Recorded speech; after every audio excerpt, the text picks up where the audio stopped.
on a macOS version of VisualSwift, which I'm making available through TestFlight. When you click on the link and set up TestFlight, you'll come to this, what you see here, and you can open your app by clicking open. Now I'm going to start with a new schematic, so I'm not going to save this one. So this is an empty schematic. You see here a schematic grid, which is empty, no components on it. To insert components, you double tap on your schematic grid, and for example, you can bring key in component. This component brings key events from your computer to your schematic. When you press a key, you will see that connector goes bright red. When you release it, it goes bright red again. So there are messages trying to flow out of it. You can resize the component with this corner, and you can drag it around by grabbing the header where you see the component name.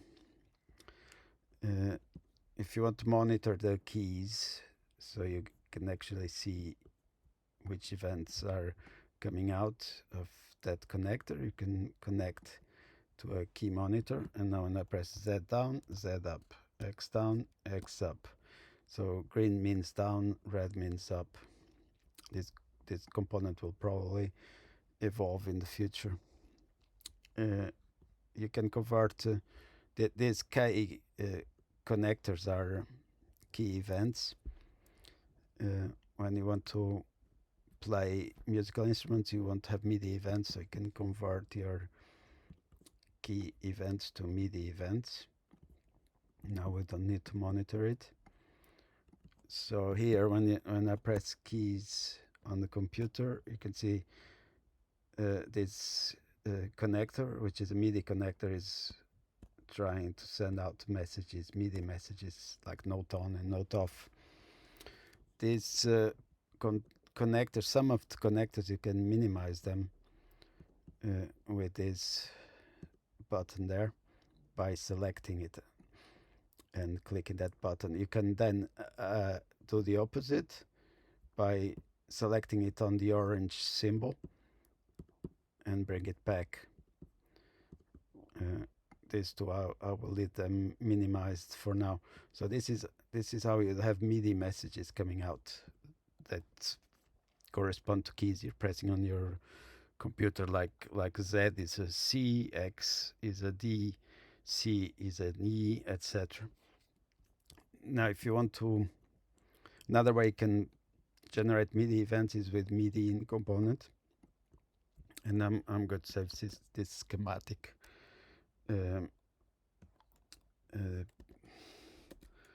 What shall I call it? Test tutorial.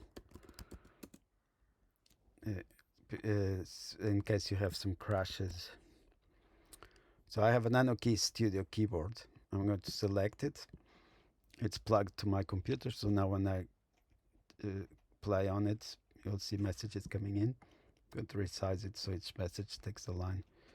And you also see the connector going bright red. Now we can bring an instrument. If you double tap, go to AUV3 instruments, and there's go to double tap a bit more to the right. You can see there's Animug. So you should see a list of AUV3 instruments that you have installed on your computer. Now this component, you can see the icon of the instrument. You see it has a MIDI input and an audio output. So the MIDI input we could connect, for example, to our computer keyboard, and the output we can connect to audio out, and I'll connect the audio from the instrument to audio out. Once it's connected, you should see the front panel of your instrument. This area of the component is the canvas. And now when I play on the computer keyboard,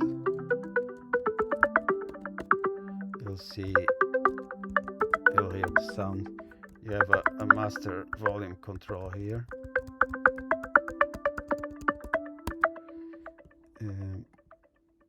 So now, if you want to have more than one instrument, you need a mixer. And you can see the mixer by default has 2 channels. They both show red because they're not connected. So I'm going to connect channel 1 to this instrument. I'm going to save the schematic again. Okay, now when I press on, you can see now channel 1 is controlled by this volume here, and you can also mute it. Channel 2 is not connected to anything. So now I'm going to put another AUV3 instrument like this sampler connected to channel 2. I'm going to browse, choose an instrument. I don't know what happened there. Let's see, browse, select this one.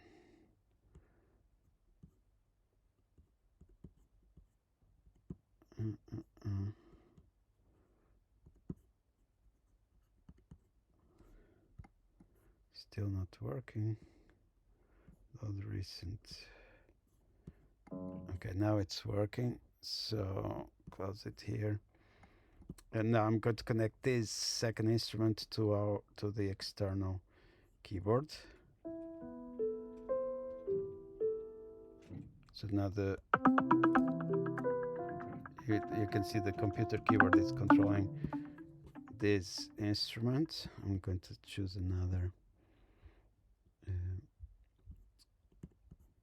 preset. Okay, so if you lose the focus, so the key events are not coming in, if you tap on the schematic again, then they'll start coming in. So I'm going to put the second instrument higher volume, the first one a bit lower.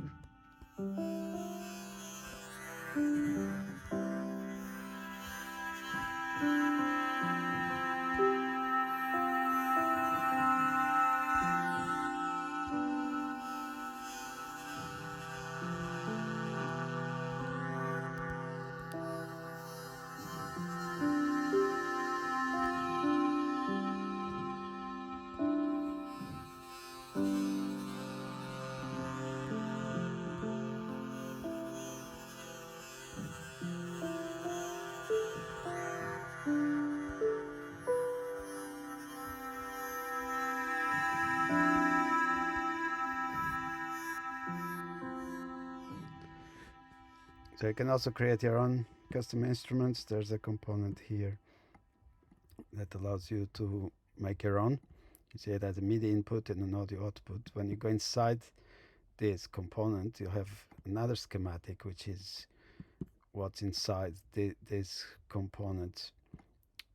Inside your custom schematic, when you double tap on the grid, you have all these new components that allows you to, you have like an envelope and oscillators, etc., that allows you to create your own, which I will show in the next video.